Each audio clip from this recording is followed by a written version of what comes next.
Welcome to AI for Good, the leading, action-oriented, global and inclusive United Nations platform on AI. Organized by the International Telecommunication Union, the United Nations Agency for Digital Technologies, in partnership with 50+ UN sister organizations and co-convened with Switzerland. The goal of AI for Good is to unlock AI's potential to serve humanity. In today's AI for Good event, we are counting on you to use the live video wall feature to ask questions and post comments to help create an engaging discussion. We encourage you to stay until the end to chat, connect, ask questions, and network with our distinguished facilitators and world-class AI experts in the neural network. It is now time to kick off the session and welcome our first speaker. The floor is yours. Thank you, Anna. Hello, everyone. Good morning, good afternoon, good evening from me as well. I am Guilherme Martinez Roura from the International Telecommunication Union, and I would like to welcome you all for joining the AI for Good Innovation Factory pitching session, Top Robotic Startups Solving Global Challenges, organized by the ITU as part of the AI for Good Innovation Factory program. The AI for Good Innovation Factory is a program launched in 2020 by the ITU, the United Nations Specialized Agency for Digital Technologies, under the flagship initiative AI for Good. And it's the leading UN-based pitching and accelerator platform that helps startups grow and scale their innovative solutions for global impact to address global challenges. Today's Robotics for Good Innovation Factory brings together 3 innovative AI-powered robotics startups to showcase their breakthrough technologies, advancing global challenges on maritime efficiency, neurorehabilitation, and affordable prosthetics. The winner of today's Robotics for Good Innovation Factory session will be invited to the AI for Good Global Summit Grand Finale in Geneva from the 7th to the 10th of July 2026 to compete for a top prize of $20,000. Without further ado, I would like to give the floor to our moderator today. Her name is LJ Rich. She's an entrepreneur, technologist, and AI music innovator at Perfect Pitch Productions. So LJ, welcome, and the floor is all yours. Hi everybody and welcome, and thank you so much, Guilherme. It's so fantastic to be here. I cannot wait to start this fantastic, wonderful startup competition. We've got judges, we've got competitions, and we've got 3 startups ready to fight and perhaps win the ultimate prize going to AI for Good this July. Right, that's enough of the music, don't you think? Let me introduce myself. I'm LJ Rich. It's a pleasure to meet you, and we've got distinguished judges helping us today, and I'm going to introduce them very quickly now. We've got Dennis Voldman, the CEO of Venionaire Capital, Joyce Sidopoulos, co-founder and chief of operations of Mass Robotics. Oh, let's have you wave. Why not? In fact, let's have you all waving hello. Why not? Aaron Rosenberg, the EMEA head of physical AI at Startups NVIDIA, and Rana Tahir, manager C3 Companies Creating Change. It's a real pleasure to have you all with us. And I think some of you may have done this before. To those of you who haven't, I'll go through everything so that nobody feels lost. And thank you all so much for taking the time. I know our startups massively value all of your input, not just now, but afterwards as well. And we are absolutely thrilled to have such an amazing judging board today. Audience, you are in for a treat as well. You can leave questions in the AI for Good neural network chat room, and that's going to be answered through the Q&A section. And to the ITU people, if you can type them into the chat that I can see, then I'll be able to help with those questions as well. So audience, you don't have to just sit back. You can join in if you'd like to as well. So what we're going to do is have 5 minutes for each of our teams. I'm going to have timers ready for you all, and when you have 1 minute left, I'll let you know, and then you have 5 minutes Q&A with the judges. In order, we're going to have Krabby Robotics and Smart Arm and Stride Bionics as well. I think we might actually do that in any order I feel like. So we're going to start with Krabby Robotics and just make sure that everybody can be connected in the right time at the right place. Here we are. We have Levi Gershon. Hello, how are you today? We just check your audio and video works. Hello, doing well. Hello, right. Are you ready with your pitch? I am ready indeed. Good day, Okay. everyone. All right. I will tell you when it starts because I'm going to have to do the timer here, and you have a little bit of an interstitial moment. Look at that. Next startup ready? I think we are. So we're going to give you 5, 4, 3, 2, 1. Off you go. Good day, everyone. Thanks for joining. I'm Levi, founder of Krabby Robotics, an MIT spinout building robots to scrub barnacles off of boats. We're solving the problem of biofouling. Today, shipping is a $2 trillion industry with 64,000 boats covered in rust and biofouling. Unfortunately, that biofouling, barnacles, seaweed, algae, so all sorts of organic growth, grows rapidly and costs $26 billion a year in fuel and wastes 100 million tons of CO2. And today, the diver cleanings that are used to remove this biofouling, they're just not enough. They're very dangerous for the divers. They disrupt the schedules of these vessels, costing hundreds of thousands of dollars. They damage the coatings of these ships, and they're ecologically polluting. What would a better solution look like? What would it look like if we could develop an AI-enabled robotic product to clean these ships off every week? For that, I'm excited to introduce you to the Krabby hull cleaning robot. It's fully autonomous. An onboard AI handles all the decision making. We operate in transit, and so unlike any other product on the market, we clean these vessels while they are moving through the ocean at high speeds. That means no downtime, no time in port, and no danger to divers while we're doing these cleanings. We're safe for the coatings, and then an onboard AI conducts automated inspections of the hull, monitoring for paint health, steel health, ensuring good maintenance, and actually also helping with the security of the vessel, making sure we catch anything nefarious going on below the waterline. Here's how it works. First, a docking station is mounted on top of the deck of the vessel. Then, the robot will autonomously deploy from that docking station. The onboard AI will then guide it as it maneuvers around the contours of the hull. Next, we take advantage of powerful magnets and sophisticated hydrodynamics to ensure that our robot is able to stay attached even in the strongest of waves and at very high speeds. Finally, we use proprietary onboard water jets to gently wipe off the slime. Think of this like washing your dishes in the sink. The more often you do it, the better results you get. We are very proud to tell you that this is the first robot to ever be tested in transit while underway, and it is the only robot to date that has demonstrated this ability. So here's what we're doing. If you look at what does the growth of fuel consumption look like, it expands very quickly. If you wait merely 6 months, you'll be looking at a 17% reduction in performance. What would it look like to flatten this curve, right? To bring ourselves back up to the orange line of perfect performance. For that, we're excited to introduce the Krabby solution. We've already got a signed pilot with CTM. We've got LOIs for hundreds more vessels. We'll be doing 6 month pilots over the next few months, and then we will expand through direct sales to ship owners and operators, as well as via shipyards as partners and distributors. Our leadership team includes myself with background in mechanical engineering and formerly at SpaceX, our Chief Commercial Officer, Kyle Hubrex, who brings a decade of experience in chartering, moving diverse objects such as mirrors, wind turbines, and all sorts of objects on these vessels, and our product manager, Santiago. Thank you. Oh. Oh, wow. My goodness. You did that all in like 3 minutes. Are you Okay. sure there's nothing else you want to add? You have a minute or two remaining. I got a minute. Well, I guess we got an appendix then, right? Let's talk a little more about the inspection, because I think this is really an important part of how this product is leveraging AI. One of the things that goes on these vessels is that they will rust, they'll corrode, the biofouling will grow. This can cost millions in dry dock. It can spread invasive species all over the world. And so one of the key capabilities we've developed is the ability to look around the hull, to do so every week, to monitor, and so that the ship owners know what's on their boat, what needs to be cleaned, when it needs to be cleaned, and then when they get to dry dock, they can save a lot of time. And then just sort of, if anyone's curious on how we stack up, right? No one else can do in transit, not at these speeds. No one else can do it autonomously, and we're the only ones who can combine everything.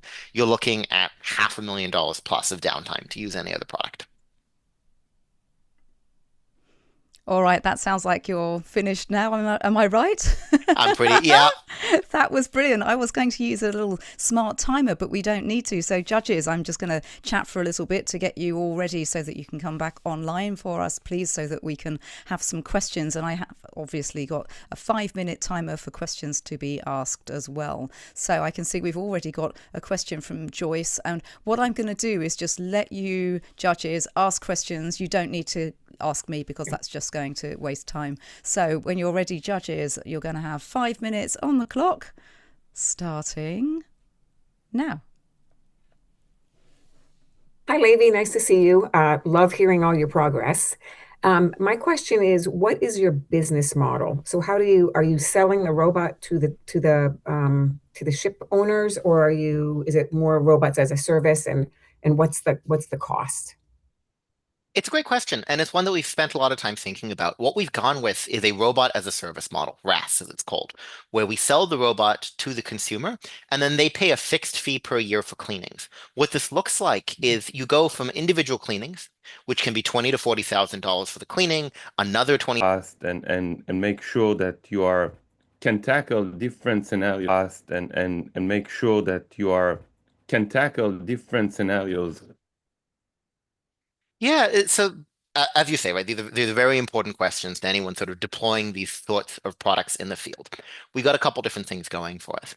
The robot itself includes over 60 different types of 60 different sensors, not 60 types, each of which is monitoring different aspects of the hull condition, the weather, the visuals, the hydrodynamics. All of these sensors are then fused together into our onboard data collection. That is then sent to the docking station, and the docking station then sends all of that data back to shore via an onboard Starlink. The other half to the data puzzle, of course, is how do we get enough data to train our models? And it's why we've actually purchased our own vessel. And so I'm very happy to share Krabby Robotics. We have our own vessel and we're doing our own tests of the Krabby product on that ship. Brilliant. Dennis, I think now you can go, please. Thanks a lot for the presentation. And I think the question I wanted to ask, have you conducted more detailed studies on the market opportunity itself? So you're showing the fuel inefficiency, the more the cleaning has been postponed. So how does that translate into value for lost for the transport companies? We have, and so it comes down to a few different things, right? When you're looking at the ROI, the return on investment for these owners. What you see is that they're burning money on fuel. They're burning a lot of money on fuel in that what we can save them, right? They will burn millions of dollars a year on fuel, sometimes tens of millions, depending on the size of ship. We can save them 10 to 15% of that. What that looks like is on even sort of a smaller ship, you're looking at $500,000 a year in fuel savings. On a larger vessel, one of Maersk's super container ships, for instance, you'll be looking at millions of dollars in fuel saved per year. And so the ROI is very fast. They have the economic incentive to need this product, but then we have the environmental incentive. And getting those aligned is very rare, but very powerful because it means that in this case, they have a product that improves their bottom line, helps them save fuel, helps them serve their customers at a better price, right? Fundamentally, make almost every good on the planet moves on these boats. We can make them cheaper, but then they also will be massively reducing their CO2 emissions while doing that. Do we have any more questions, judges? We've got just over a minute remaining. It doesn't matter if not. I just have one quick one. Hi, Levi. Hello. Great presentation. I just was wondering what are your plans long term for scaling this business, and how do you see that happening? Yeah, absolutely. So right now, we're focused on our early deployments with our first customers, and then we're going to build up factories, scale up production, distribution centers in Singapore, one in Europe, another on the west coast of the United States to help install these units, make everything cheaper and more economical. And then as we grow, we'll take this core technology we've developed around hull inspection, around maintenance, around marine operations, and start to expand into other domains. Okay, and with 27 seconds remaining, I'm not sure there's time for more questions, but my goodness, judges, these were excellent questions. And Levi, what a fantastic presentation to get everybody started off. Well done. That was brilliant. Thank you, judges. Thank you, startup number one. Thank you all for the great questions. Oh, they're good, aren't they? Well, we knew they were good. We did. They're a big deal, these people. Okay, so we're going to have our next startup now. And let's see if I can get this to work. Yes, we've got the next startup ready. And oh, yes, there's a timer. Brilliant.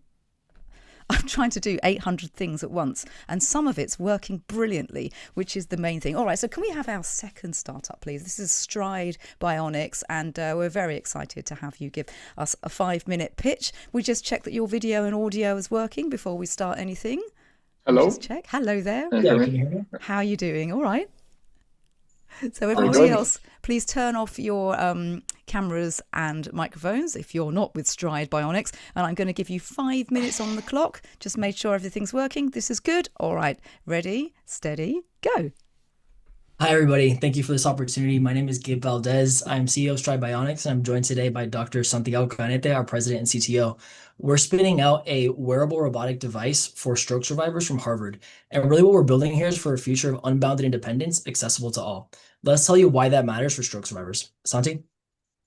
Yeah, so stroke is the leading cause of mobility impairment worldwide, with more than 60 million stroke survivors living with lasting impairment in the world today. So after a stroke, the most affected joint is the ankle, which also happens to be the most important for walking. It produces more than 50% of the work while you walk, and is in charge of pushing your body off the ground and lifting your toes. Today's solutions are limited to basically a rigid plastic brace that locks your ankle in place and prevents you from tripping. But that's essentially all they do, right? They are restrictive, and they force you to compensate through other joints. The reality is that patients don't like it. Less than 30% of them actually stick to them long term. They perceive them as uncomfortable, restrictive, and they don't really perceive the benefit. And what really happens after stroke is that people enter a decline loop where they become more inactive. This leads to other health-related consequences, more falls, and they become more reliant on caregivers. And we're here to break this loop. So Stride acts as an artificial muscle, enabling people to use their ankle again. We provide mechanical power to increase or enhance that lost mobility at the ankle to help you push off the ground and lift their toes again. Our device integrates directly into the braces that orthotists already built today, and it senses, assists, and evolves with the patient. The sensors measure in real time what the person is doing. You can imagine that walking is a very variable thing, especially during daily life. And it precisely determines assistance, magnitude, and timing depending on what the person is doing, and it evolves with the person.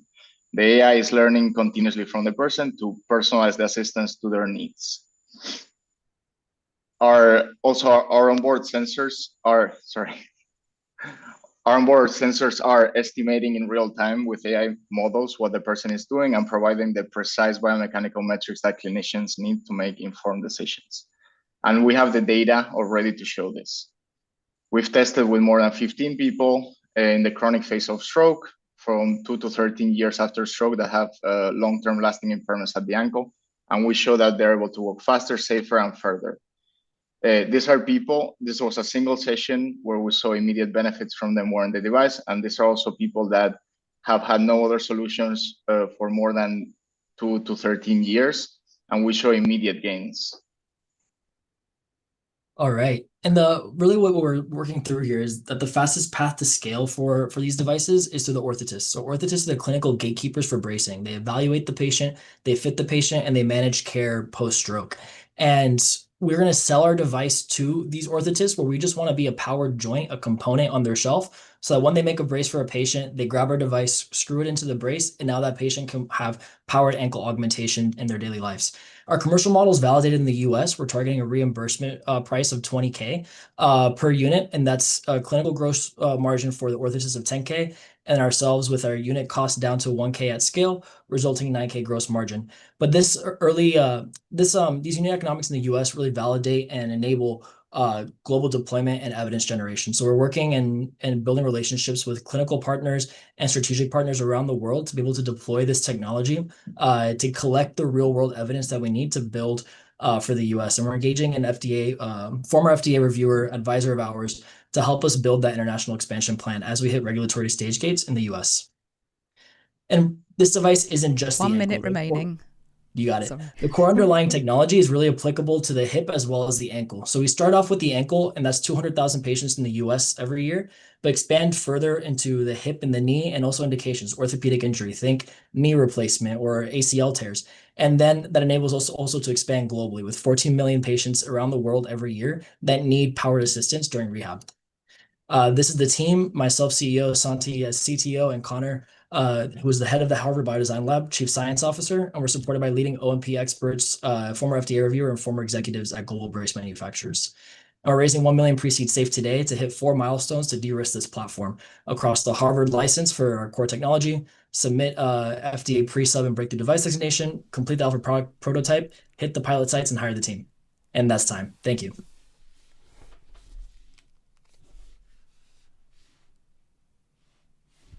Oh, I see. I had a few more seconds. Okay. I just really wanted to use my new my new interstitials. Brilliant. My gosh, powered ankle as a term is something I never thought I would hear. Judges, I'm presuming that you'll have a rather large amount of questions. So what I'll do as well is I'll stay on audio and then just help guide which judge will ask questions. If you want to put your hands up, it seems the nicest way. So Eran or Erin, I'm not sure. Please let me know and please ask your question. Thank you. Yeah, so from my perspective, we see that, like installing or having AI for different embodiments, it's, like it's really hard, and it's something that we currently in the physical AI industry, we have difficulties with this implementation. I assume that each ankle, it's kind of a different embodiment, right? Because not each one is actually the same related to us as humans.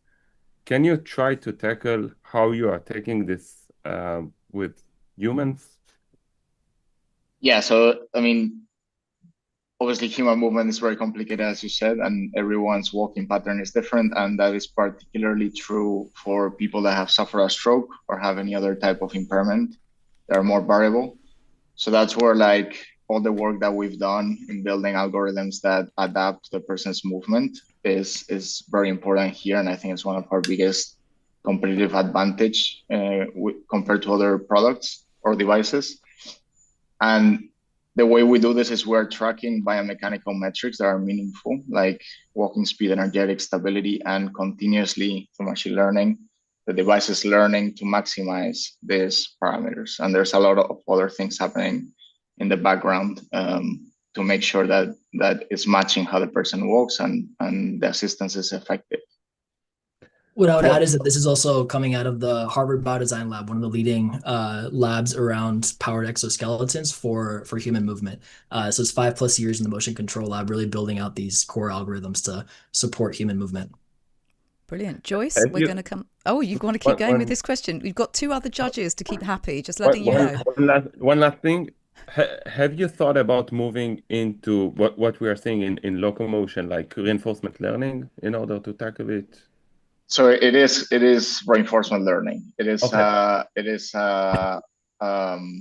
adapted version of that, because traditional reinforcement learning is very data intensive, and we cannot have people walk for days at a time for it to learn. But yeah, it's essentially reinforcement learning.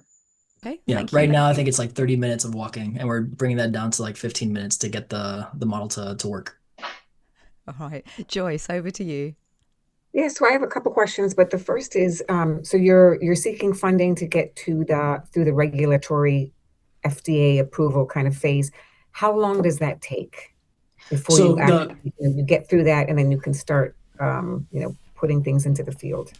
Yeah, so we're targeting, and I guess the milestone slide we didn't bring up, within 3 years, market clearance and early commercial deployment in the US through the VA.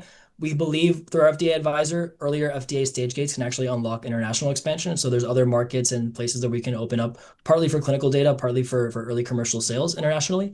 But 3 years for FDA clearance, the $1 million that we're raising right now is just for this first year to get that alpha product done and the initial FDA stage gates done, which is going to be breakthrough device designation and the confirmed FDA pathway. And so we've raised our friends and family right now to hit those, but we need a little more than my friends, unfortunately.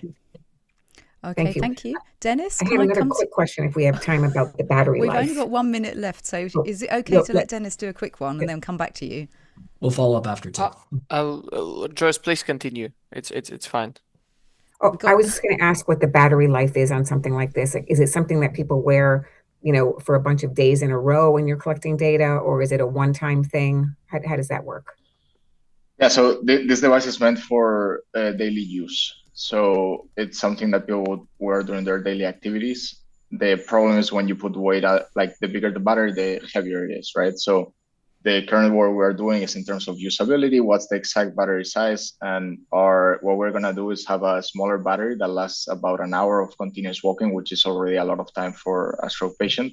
But this battery will be swappable, so they will easily be able to change the battery if they run out, so that they are not unassisted during walking. Yeah. Okay, thank you. Dennis, you have 40 seconds or so.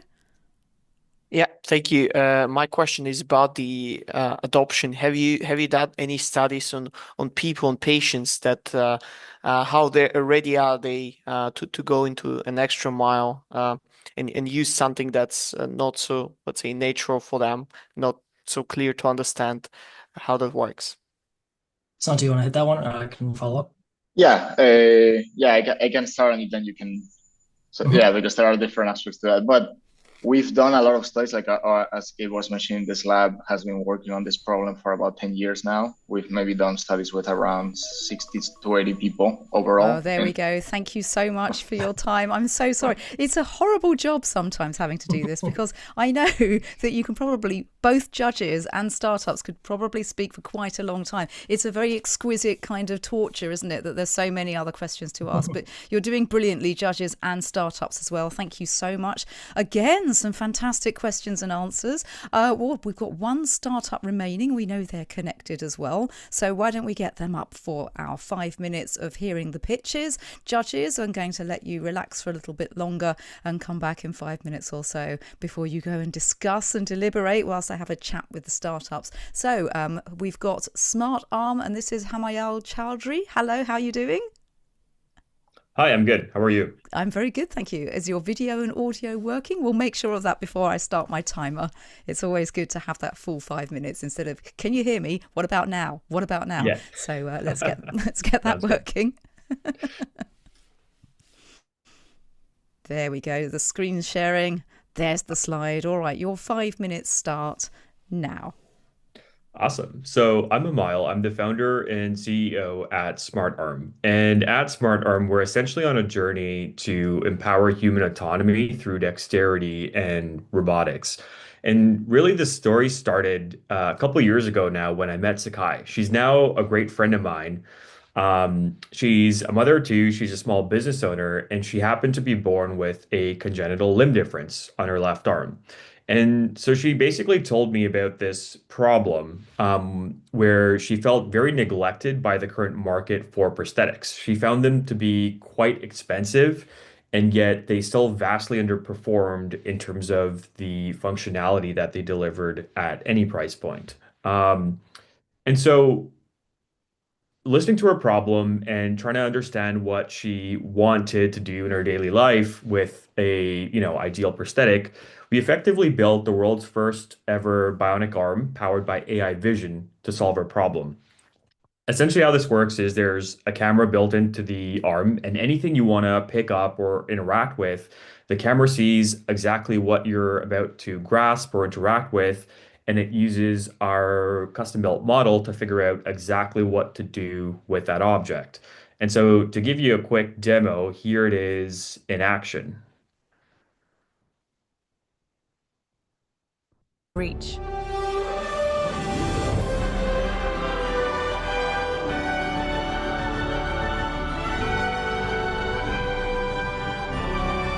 As you can see, she really enjoys using it throughout her daily life and doing a whole bunch of different things throughout the day.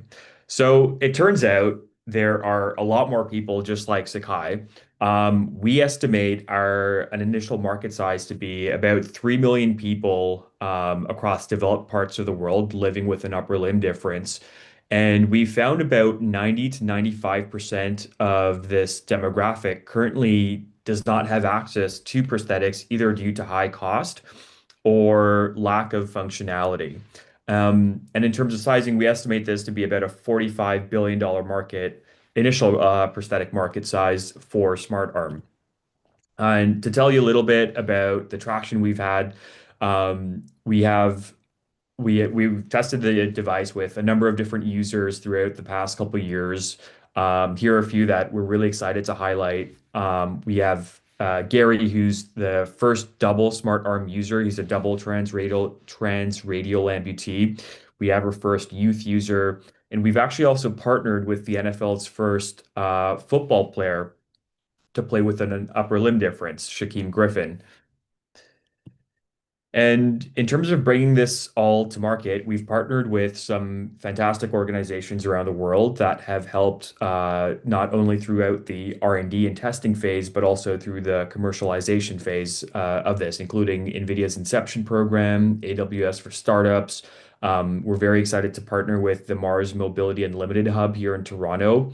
That's also in association with the Toyota Mobility Foundation, and a number of different clinics, both on the prosthetic and orthotic side, to validate the product alongside users and clinicians as well. And so this brings us to where we're at today. We have everything we need to be cleared for the market here in Canada, and we're excited to reach the same status with the FDA in the States by the spring of this year as well. And we're very excited to partner with you and It's look 1 forward minute to remaining. continuing this journey. I think I finished a little bit early there, but I'll open up the floor to any questions. Oh, no, that's brilliant. Thank you so much. And a really lovely, concise presentation there as well from Hanyal. Judges, it's your turn now to be concise. We've got 5 whole minutes to do questions. And I'm just going to go to Rana first because we didn't get a chance to come to you for the last set of questions, which means you win first question for this one when our 5 minutes start. Let me just reset my timer. Just give you a brief look of what I'm trying to do. I have I've got 4 or 5 things that I'm pressing. So if I'm looking off to one side, I'm not checking my emails. I'm just making sure that everything's making sense. All right, that's enough filling. Let's go with our 5-minute questions and we are off. Let's go. Thank you, LJ. Nice to see a Canadian company in the mix. I'm wondering, in terms of safety and security, is there any consideration of that? I don't think you guys touched on that during the presentation. Just curious what you have in mind. Yeah, absolutely. That's a great question. And I think with any sort of, on a couple of different fronts, actually. So it being a medical device, obviously, there are certain risks we need to mitigate, hazards we need to mitigate. And that's also built into a lot of the safety certifications that go into the product itself. Now, there are sort of 2 different buckets you can lump this into. So on one side, you have the actual mechanical and electrical side of things, which is very common for a lot of electronic medical devices. And we meet sort of all the required standards on that front. On the other side, with it being, a device with powered by AI and having cameras on board, that also becomes a very important factor from a cybersecurity point of view as well. And so one of the key considerations there is it's designed to run on edge. And so really you don't need to be, it's not connected to the internet to function in any way. Brilliant. Thank you. Excellent question. Excellent answer. Joyce, it's over to you for the next question. Thank you. Yeah, so you didn't really touch upon competitors because I've seen a lot of like bionic kind of arms in the market. Do you have a comparison of, like I know Psionic has, they do this something similar, but they use touch. They don't use vision with cameras.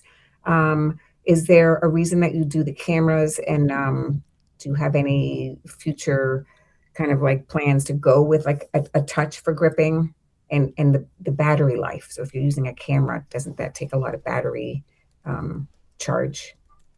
Absolutely. That's a great question. So, our take has largely been informed by a lot of the user and clinical surveying that we've done.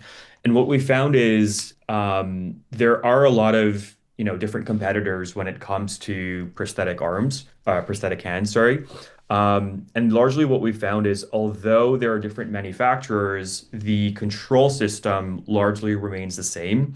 And it is the control system that happens to be the bottleneck. So, yes, you can have a hand that can actuate, dozens of different grips, but as a user, how do you actually actuate or cycle through those different grips? And up until now, that control system was very unintuitive. And so where the vision comes in and why that's so important to us is in the same vein where we see a lot of humanoid robots these days or self-driving cars, they're largely trained on the same data that we would process as humans through vision.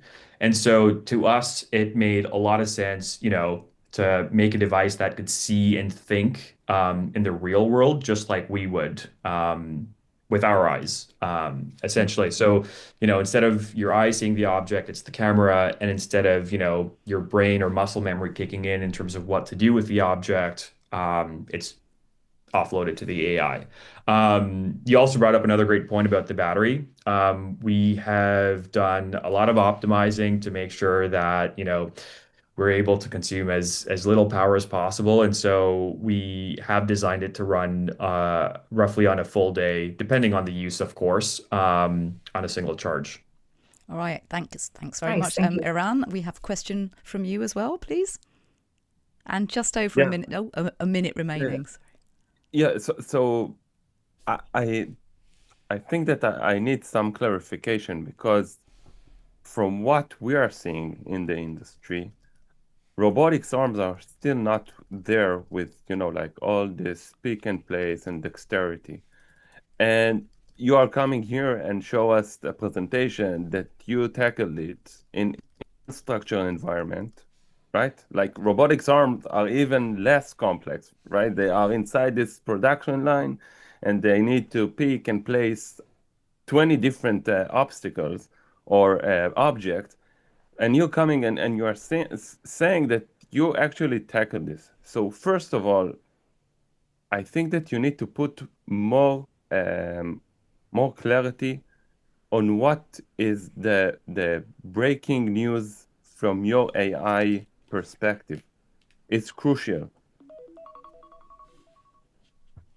Yeah. Absolutely, yeah. So that's a great point. I think so basically the way that we I'm see so it, sorry to cut you off there. That's the end of the time, and I have to be really strict so that everybody feels like they're being treated fairly. So thank you so much, and do remember, startups, you're going to be able to chat with me whilst our esteemed judges decide who is going to be the winner in our next segment, which is The Judges Decide. Yes, they do. So thank you very much for our 3 startups, and then judges, I think you know what to do next, right? You go and join a secret call.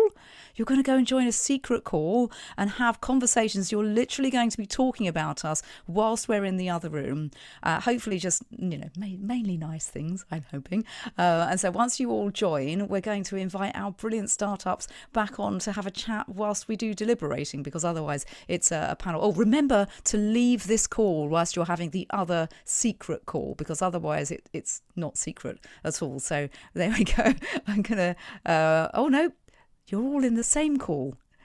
This isn't the secret one. This is the public one where all the startups can hear you all chatting. So I think what we can do is the ITU fantastic technical team will probably give you direct messages of where you can go. So if you just want to turn your audio and video off, and then in our little secret webinar chat, you can find out what to do next. And in the meantime, startups, if you're still online, please can you come back, and then we can chat to you. We can just see multiple Aaron Rosenbergs joining. So I wonder if there's something interesting going on with links. You know what happens sometimes when you click on and you end up in a slightly unexpected place. It happens to all of us, and me more often than not, because I do quite a lot of these fantastic live webinars it gives me the opportunity to play. Okay, well, startups, are you still around? Would you like to turn on your cameras and your microphones, and then we can have a little chat? Because I think whilst they're talking about us, we've got a little time, and we've got this amazing audience who are genuinely interested in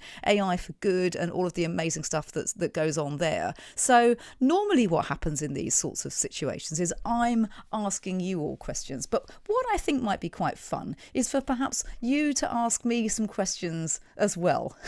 Because that just makes it a little bit more interesting, because some of this might be around what do you want to do next, some of this might be what to expect from AI for good. So I don't want this just to be me asking you questions. I will start, just because otherwise it would feel really, really weird. But first of all, brilliant pitches, everybody. That was a fantastic and well executed, and it's always a bit of a crazy experience doing what you did, but I think you did brilliantly, and I'm hoping that you all feel like that too. So I'm going to start by asking, what would you do if you were the winner, because you get to participate in the the AI for Good Innovation Grand Finale. So I'm going to ask each of you how you would use that opportunity when you come to Geneva and present. What's the thing that you'd be looking forward to most? Gabe, I'm going to start with you because you're top left on my screen. Sounds good. No, I think the key thing is being around, and the biggest surprise we've had when we've been pitching and sharing this idea is, one, the amount of people that have been either personally affected with family or friends with stroke. And I think just hearing the diverse stories of backgrounds and experience, and just every story is completely different. So I think connecting with folks from around the world on that, and then also being able to engage with clinical research leaders in the world that's looking for robotics as solutions is going to be exciting as we continue to spin this out. Brilliant. Thank you very much. Hamyal, what about you? What would you do with the opportunity to come to Geneva? Absolutely. I think we've been deep in R&D for the past couple of years, and what we're really excited now is to scale the product across the different regions globally. So just connecting with different folks who are able to help enable that. And ultimately, we just want to get as many arms on as many people as we possibly can. We're very excited about that. Brilliant. Levi, over to you. What would you be looking forward to? I think we'd be most excited to connect with the clean tech ecosystem in Switzerland. There's a lot of different companies we'd love to meet with, and an excuse to go over the new plot of the world, always fun. Oh, yes. And lots of eating and coffee. My gosh, I normally drink an unholy amount of caffeine because I'm hosting the main stage, and it generally means I have to be switched on like 100 out of 10 the whole time. Santiago, what would you be doing when you hit Geneva in July? Yeah, we just love the experience and love to connect with healthcare leaders. And I think robotics, we've seen a lot of progress in recent years in many areas. It's super exciting. And I think healthcare and like wearable robots we still need to bridge that gap and try to have an impact on people's lives. So it will be very exciting, yeah. I mean, it's a fascinating area, and I think it's very easy for people to think this is simply robotics, but actually there's so much more to it. The software, how are you integrating it together? I mean, my goodness, years ago when I was filming with the BBC, I was in Tokyo filming a robotic nail painter, and people were saying, oh, this is a really frivolous thing to do. And I was like, no, the tolerance is tiny. To be able to paint a nail is going to be really relevant to healthcare in the future. And so I'm going to ask this next question, which is really about the challenges that you're facing at the moment, because right now we've got a live audience of people who are probably very well placed to help you with these challenges. So this is a perfect opportunity, whether or whoever goes through. I feel like this is valuable in itself for you to tell us what's the challenge that you're trying to get over. And what would you most like help with, apart from the obvious one, which is going to be things like funding? But what challenges are you trying to get over that the funding would help with? And I'm going to go backwards this time. I'm going to start with Santiago at the bottom. Sure. I mean, I think it's similar, right? Like healthcare changes slow, but also people, they have to kind of change their habits in order to adopt something like a wearable robot and start using it daily. So like we're continuously trying to understand like how can we make a device that people really want to use and feels lightweight and easy to use. And I think that's the main challenge we're facing at the moment. Okay, that sounds fair. You're trying to get understanding of the people who are going to be using the device. Is always trying to get more and more people in front of what you're doing. So I get that. Okay, Levi, over to you. What would you be looking to do? Yeah, I mean, so a lot of our focus is on we've got a device that saves fuel, but we need to lower the activation energy, right? Reduce the barrier to entry for people to adopt the device. And so that's sort of a lot of our focus right now. Brilliant. Okay, thank you. And Hamyal, what about you? Yeah, I think similar to what Santiago said earlier, actually, I think we have a device, we have people using it, and what's really important to us is being able to integrate feedback, have a very tightly coupled feedback loop. So as we get feedback and improvements users want to see on the platform or fleet of arms, being able to push out updates to match them. Brilliant. Yes, feedback is always appreciated unless you are a sound engineer, in which case we do everything to avoid it. Gabe, over to you. What would you do? What's the challenge that you would most like to be able to fix? Yeah, I think the one of the biggest challenges, I mean, Santi hit it on the head, which is finding the right patient population, finding people to test this with and iterate it. But I think the big thing on my mind is finding the right team to help us build this out. Because right now it's Santi and I, and there's only 24 hours in a day, and I'm trying to squeeze 60 hours out of him every day. So it's finding the right engineers to really take this forward and unlock this value here. Oh, wow. So it's a call to action. You're hiring very loudly. I have a question. Do you all know each other in real life? Have you met before this competition? I feel like you are all going to have this little group chat after this. I mean, there is this kind of wonderful feeling of co-opetition. Like you're obviously in a competition right now, but all of the things you're achieving and already are quite formidable, and it's rather lovely to just hang out with you and find out what's going on in terms of where you're going and stuff like that. Okay, let's do some other questions then. What would be your kind of thing to do in a couple of years' time? Let's pretend that everything has gone to plan. What would be the next step? I should ask who to go to first, and I'm going to start with you, Levi, actually, because you were right in the middle before. So I guess this is almost like a bit of an out there question, but let's presume everything is on track. What would you be looking to do in the next sort of 2 to 5 years if it all goes well? There's a whole deep sea infrastructure and world springing up, and I'd want to leverage our technology in that. I can't tell right now it'll be offshore data centers, deep sea mining, sort of all of these different aspects of submersible technology, but finding whatever of those is most exciting and fits the abilities the company will develop the best. Brilliant. Okay. And Santi, what about you? So I mean, I think right now we're starting with stroke and we're starting with a very specific application, but I think wearable technologies are scalable to many other conditions, any other types of disabilities, right? And that's really our goal and what we plan to do in the future. And I think we're trying to build something that is translatable to other joints, other pathologies, and that's like the big goal. Yeah. That's remarkable. Hamyal, anything to add to that? I'm presuming you'll just say that's the same. Yeah, I mean, yeah, pretty much. I think physical AI is going to have the ability to impact a lot of lives. And so we're just really excited about using that across different products and different populations to create a great social impact. Brilliant. Gabe? Yeah, I mean, I think it's both good and bad that Santi keeps taking my answer. But apart from that, I think definitely it's going to be the R&D of developing the new indications for this device. But I'm just excited to like finally have something that we can take commercially within the next 2 to 5 years and just be sitting in the room with the OMP leaders, putting it on patients and seeing them walk again. I mean, that's what drove me to join this when we saw a patient smile. It's made it all worth it. Oh, that's brilliant.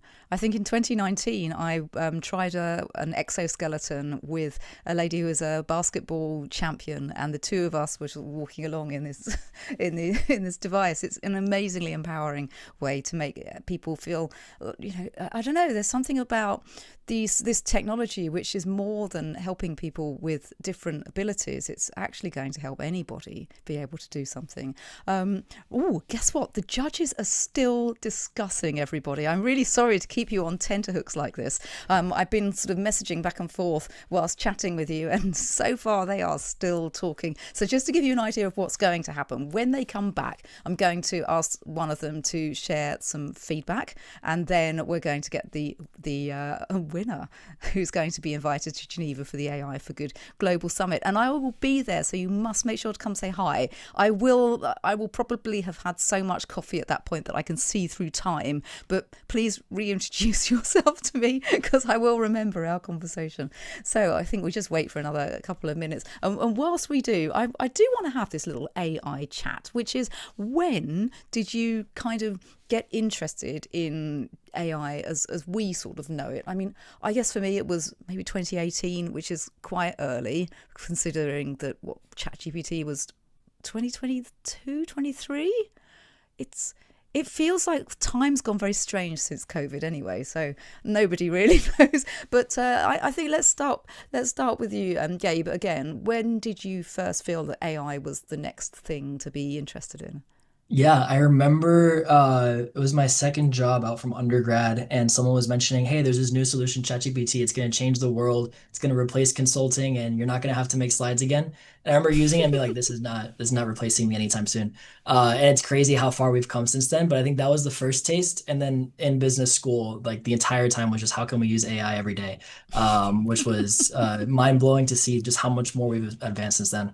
Oh, yes. And now we see it all over on the, what do we call it? The thirsty crowd of LinkedIn. Everyone's generating their AI Everything's posts. AI now. Okay, Levi, over to you. When did you first start getting interested in Yeah, I mean, I this? think probably back first machine learning course I took would have been 2017. Oh, wow. We weren't calling it AI yet at that point. It was still No. machine learning and neural nets, but you can sort of see a lot of the foundations where they've grown out of from what we had back then.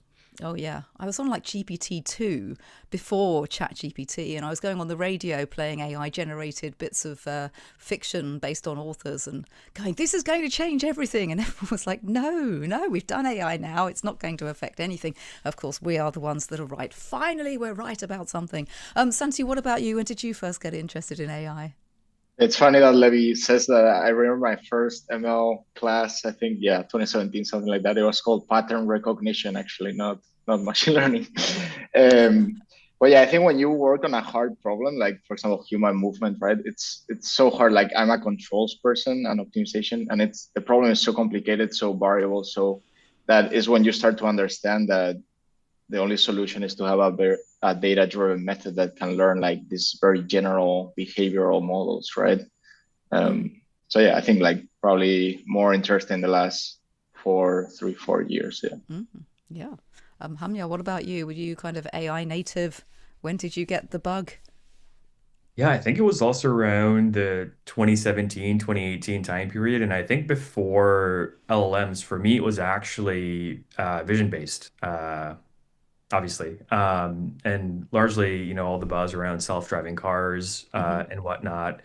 We've come a long way now. But yeah, I think I was more excited about the physical manifestation of it with robotics and self-driving cars. Oh, yeah.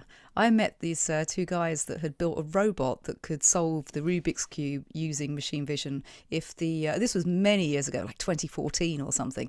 And if the lighting wasn't quite right, it would get red and orange mixed up. But what they'd done was they built it as a humanoid robot that was manipulating with hands, like physical, digital versions of human hands, but they'd also programmed it to trash talk the spectators whilst it was solving the Rubik's Cube. So it would go, "You are no match for your puny human minds, no match," whilst it was doing the thing at the same time.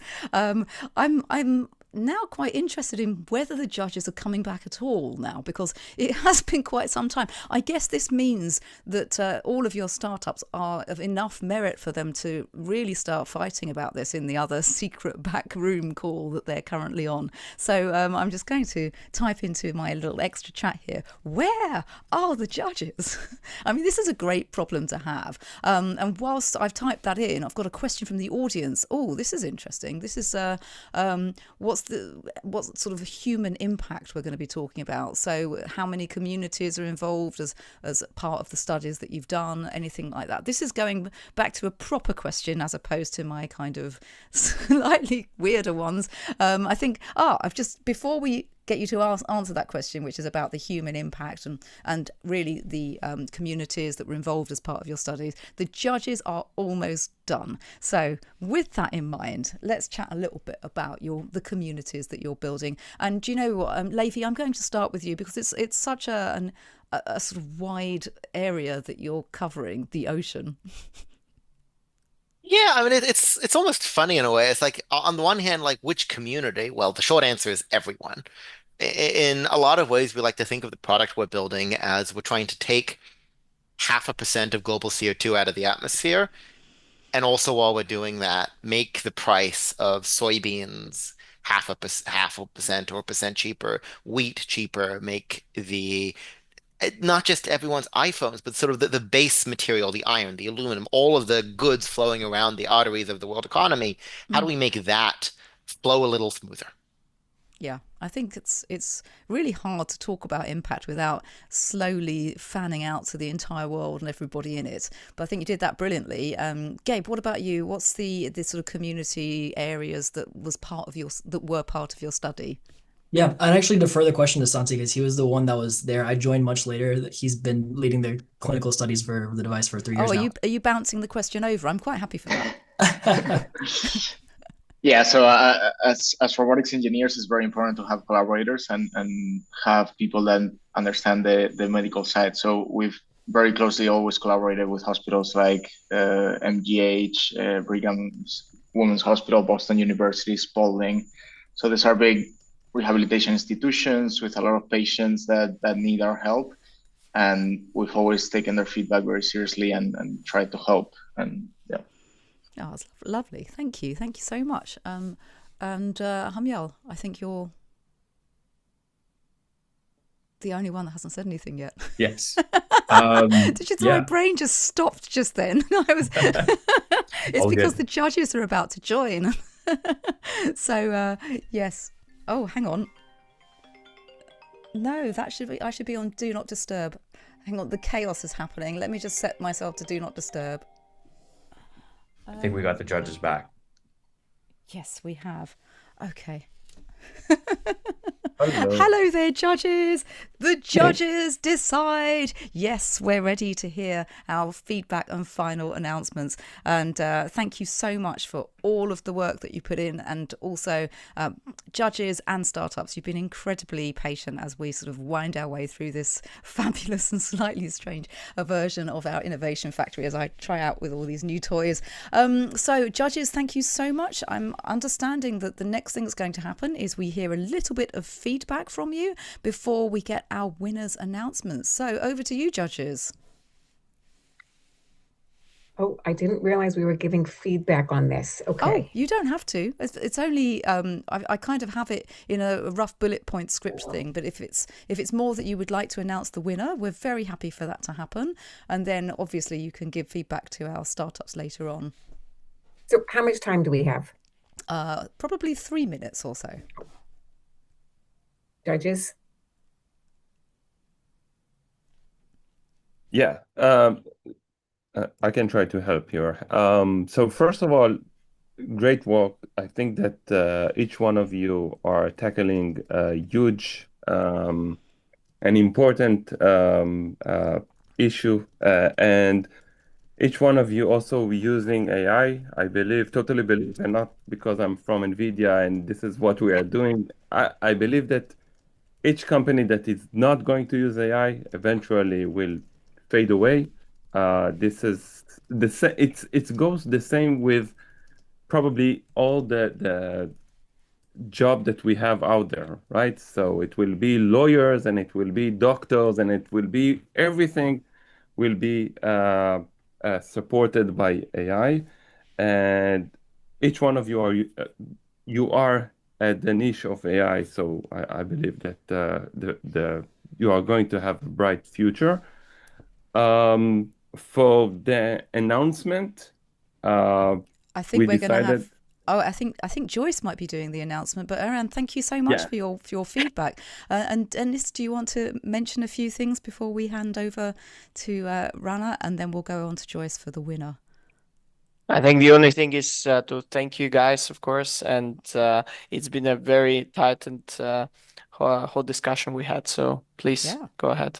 Thank you. Yes, I think 4 or 5 hours you were locked in there having a chat. Rana, any final words before Joyce mentions the winner and we put our startups out of their misery?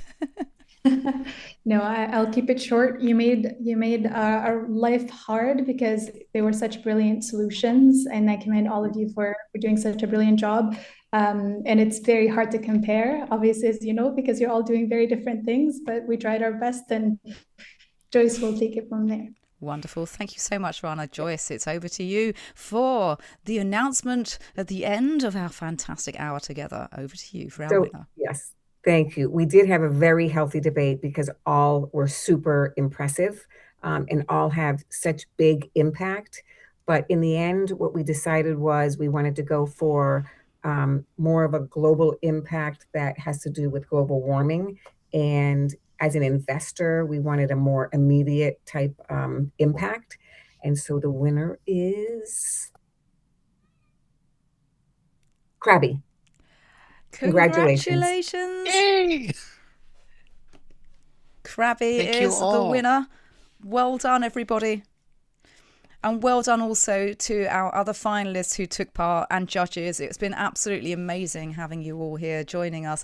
And it's really quite lovely to see that we've created quite a nice little group of people that will go on and achieve some fantastic things. Judges, thank you so much. I really have no idea how you were able to separate such a formidable group of startups, and congratulations to all of you.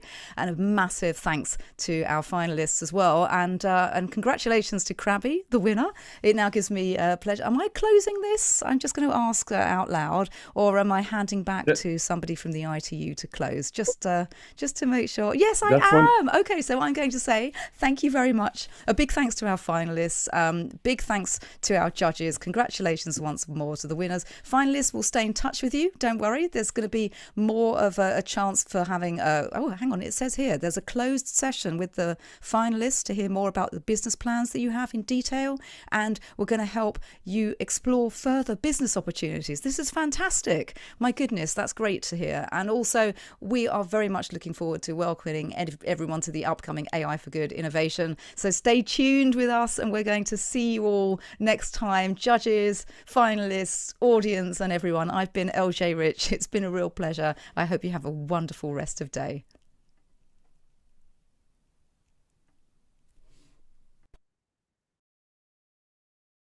Thank you for participating in today's AI for Good session. We hope you've learnt something new, innovative, and engaging in today's event. We now encourage you to continue the conversation on the live video wall in the neural network. Here you can ask questions, like and comment, share links, complete the poll, connect with interesting profiles, or speak one-on-one using the chat and video function. We invite you to explore the lobby, try the smart matching quiz, visit the virtual exhibits, poster boards, the e-shop, and build your personalized AI for Good program. Let's shape the future of AI for good.